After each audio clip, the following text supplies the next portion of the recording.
இந்த செய்தியை உங்களுக்காக வழங்குவது யூரோ குரூப் மலேசியா.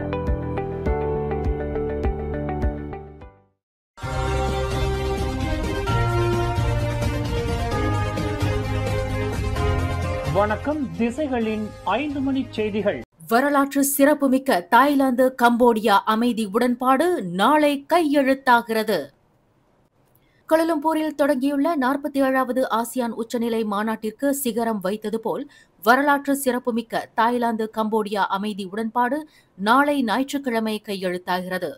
ஆசியானின் 2 முக்கிய அண்டை நாடுகளான தாய்லாந்துக்கும் கம்போடியாவிற்கும் இடையில் நிலவி வந்த எல்லை பிரச்சினைக்கு ஒரு முற்றுப்புள்ளி வைக்கும் வகையில் போர் நிறுத்தத்தில் கையெழுத்திடுவதற்கு நாளை மலேசியா வருவதாக தாய்லாந்து பிரதமர் அனுதின் சான்விராகுல் அறிவித்துள்ளார்.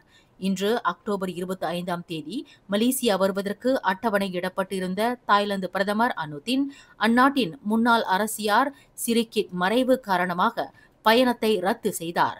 எனினும் இன்று சனிக்கிழமை பிற்பகலில் வெளியிடப்பட்ட அறிக்கையின்படி தாய்லாந்துக்கும் கம்போடியாவிற்கும் இடையிலான அமைதி ஒப்பந்தத்தில் கையெழுத்திடுவதற்கு மட்டும் நாளை மலேசியா வருவதாக அறிவித்துள்ளார். கையெழுத்து சடங்கு முடிந்தவுடன் நாடு திரும்புவதாக அவர் குறிப்பிட்டுள்ளார். தாய்லாந்துக்கும் கம்போடியாவிற்கும் இடையிலான எல்லை பிரச்சினையை தீர்ப்பதற்கான வரலாற்று சிறப்புமிக்க உடன்பாடு ஆசியான் மாநாட்டில் அமெரிக்க அதிபர் டொனால்டு டிரம்ப் மற்றும் ஆசியான் தலைவர் டத்துஸ்ரீ அன்வார் இப்ராஹிம் முன்னிலையில் கையெழுத்திடப்படவிருக்கிறது.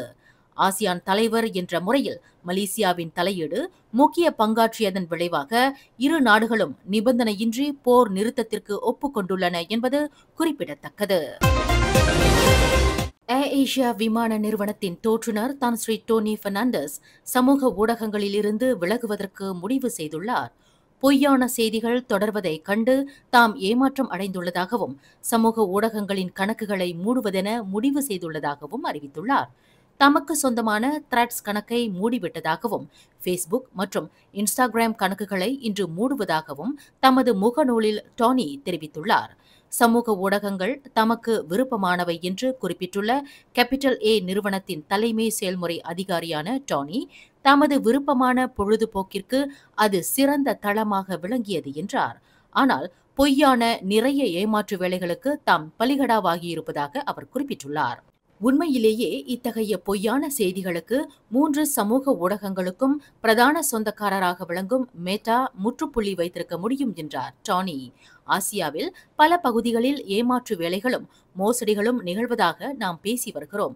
ஆனால் மெட்டா கொண்டுள்ள மிகப்பெரிய மொத்த தொழில்நுட்பங்களை பயன்படுத்தி அவற்றை தடுத்திருக்க முடியும் என்று டோனி குறிப்பிட்டார். அதே வேளையில் தமக்கு எதிராக கூறப்பட்டு வரும் எதிர்மறையான விமர்சனங்களை கண்டு தாம் 3 சமூக ஊடகங்களின் கணக்குகளையும் மூடவில்லை என்பதையும் அவர் தெளிவுபடுத்தினார். அத்தகைய விமர்சனங்கள் நான் மேலும் சிறப்பாக செயலாற்ற வேண்டும் என்பதற்கு பெரும் உந்துதலாக இருந்தது. போதுமான அளவிற்கு என்னை மகிழ்ச்சிப்படுத்தியது. அவர்கள் தந்த ஆதரவுக்கு எனது நன்றியை தெரிவித்துக் கொள்கிறேன் என்று டோனி குறிப்பிட்டுள்ளார்.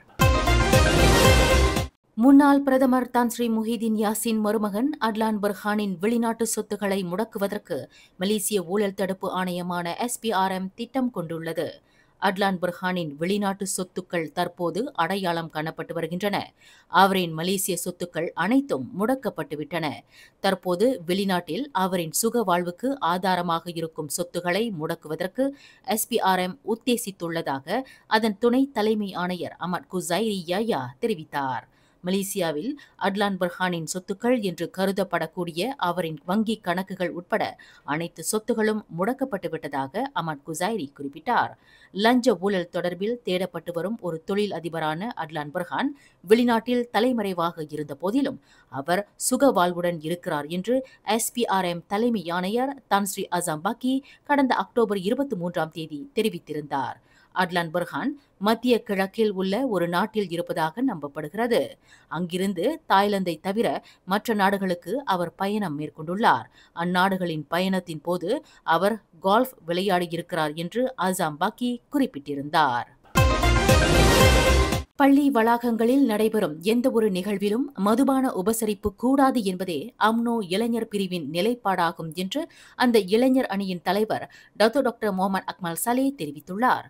சீன பள்ளிகளின் மண்டபங்களில் நடைபெறக்கூடிய பொது நிகழ்வுகளில், குறிப்பாக திருமண வைபவங்கள், பண்பாட்டு கலை விழாக்கள், நிதி திரட்டு நிகழ்வுகளில் மதுபான உபசரிப்பு நடைபெறுவதற்கு அனுமதி அளித்திருக்கும் அரசாங்கத்தின் முடிவை அக்மால் சலே கேள்வி எழுப்பியுள்ளார்.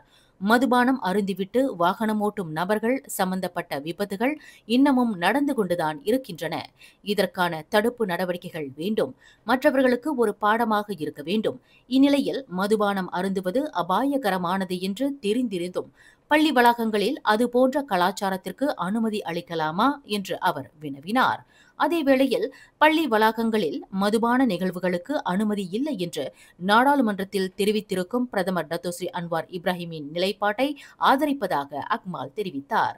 நேற்று வெள்ளிக்கிழமை நடைபெற்ற அமைச்சரவை கூட்டத்தில் அரசாங்கத்தின் நிலைப்பாடு குறித்து சீன அமைச்சர்கள் கேள்வி எழுப்பியதுடன் அதற்கு கடும் எதிர்ப்பு தெரிவித்ததாக சீன பத்திரிகை ஒன்று செய்தி வெளியிட்டுள்ளது.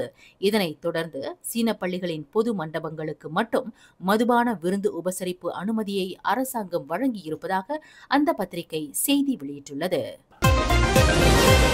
ஜொஹோர் தங்கா பண்டாபாரு சாகில் அருகில் ஜலன் முவா சுகாமாட் சாலையின் 32.5வது கிலோமீட்டரில் 3 மோட்டார் சைக்கிள்கள் மற்றும் ஒரு கார் சம்பந்தப்பட்ட கோர விபத்தில் 18 வயது பெண் உட்பட 4 உயிர் இழந்தனர். இந்த சம்பவம் நேற்றிரவு 10:20 மணியளவில் நிகழ்ந்ததாக தங்கா மாவட்ட போலீஸ் தலைவர் ரோஸ்லான் தாலிப் தெரிவித்தார். உயிர் இழந்தவர்கள் மோட்டார் சைக்கிள்களை செலுத்தியவர்கள் மற்றும் பின் இருக்கையில் அமர்ந்து சென்றவர்கள் என்று அவர் விளக்கினார். இவ்விபத்தில் கடும் காயங்களுக்கு ஆளான 3 சம்பவ இடத்திலேயே மாண்டனர். 4வது நபர் தங்கா மருத்துவமனையில் சேர்க்கப்பட்ட பின்னர் உயிர் இழந்ததாக அவர் குறிப்பிட்டார். மோட்டார் சைக்கிள்களை மோதி தள்ளியதாக கூறப்படும் கார் ஓட்டுநர் மற்றும் பயணிகள் யாரும் காயம் அடையவில்லை என்று ரோஸ்லான் தாலிப் தெரிவித்தார். புத்ராஜயா MRT ரயில் சேவையில் தடங்கல் ஏற்பட்டுள்ளதாக ரேபிட் ரயில் சிண்ட்ரியான் பர்ஹாட் நிறுவனம் தெரிவித்துள்ளது. MRT ரயில் இருப்பு பாதையில் சமிக்ஞை விளக்கு முறையை மேம்படுத்தும் பணிகள் நடைபெற்று வரும் பட்சத்தில் இத்தகைய தடைகள் ஏற்பட்டுள்ளதாக அந்த நிறுவனம் ஓர் அறிக்கையில் தெரிவித்துள்ளது. MRT ரயில் சேவை வழக்க நிலைக்கு திரும்புவதற்கு அதன் தொழில்நுட்ப குழு முழு வீச்சாக சீரமைப்பு பணிகளை மேற்கொண்டு வருவதாக அது குறிப்பிட்டுள்ளது. பயணிகளுக்கு ஏற்பட்டுள்ள அசௌகரியத்தை களைவதற்கு குவாசா டமன்சரா ரயில் நிலையத்திற்கும் புத்ராஜயா சென்ட்ரல் ரயில் நிலையத்திற்கும் இடையில் 40 பேருந்து சேவைகள் இயக்கப்பட்டு வருவதாக ரேபிட் ரயில் சிண்ட்ரியான் பர்ஹாட் நிறுவனம் தெரிவித்துள்ளது. மேலும் தித்திவாங்சா MRT ரயில் நிலையத்தில் இருந்து பயணிப்பவர்கள் அம்பாங் சுரிபத்தாலிங் வழித்தடங்களுக்கான சேவைகள் அல்லது மோனோ ரயிலை பயன்படுத்திக் கொள்ளுமாறு அந்த நிறுவனம் பரிந்துரை செய்துள்ளது. அதேவேளையில் கிளனாஜயா வழித்தடத்திற்கான பயணிகள் அம்பாங் பாக் மற்றும் பர்சியாரான் KLCC MRT ரயில் நிலையங்களின் சேவைகளை பயன்படுத்திக் கொள்ளுமாறு அந்த நிறுவனம் ஆலோசனை கூறியுள்ளது. கடந்த அக்டோபர் 18ஆம் தேதி சனிக்கிழமை பினாங்கு ஜூருவில் உள்ள ஒரு வீட்டில் தாயாரும் மகளும் கொலை செய்யப்பட்ட சம்பவம் தொடர்பில் கைது செய்யப்பட்ட அந்த மாதுவின் கணவர் உட்பட 2 சந்தேக நபர்கள் இன்று நீதிமன்ற ஜாமீனில் விடுவிக்கப்பட்டுள்ளனர்.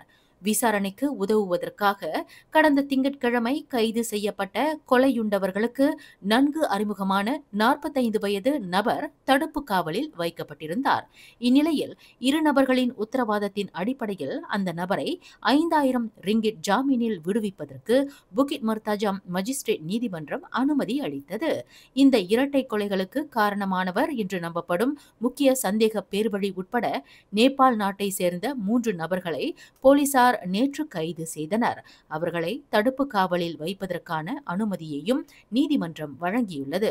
இந்த 3 சந்தேக பேர்வழிகள் பிடிபட்டது மூலம் உயிர் இழந்த மாதுவின் கணவர் மேலும் ஒரு நபர் விடுவிக்கப்பட்டுள்ளனர். மேலும் செய்திகளை தெரிந்து கொள்ள கீழே இருக்கும் பெல் பட்டனை அழுத்துங்கள். உங்கள் மகிழ்ச்சியை வெளிப்படுத்த லைக் மற்றும் ஷேர் செய்யுங்கள். தொடர்ந்து திசைகளோடு இணைந்திருக்க சப்ஸ்கிரைப் செய்யுங்கள்.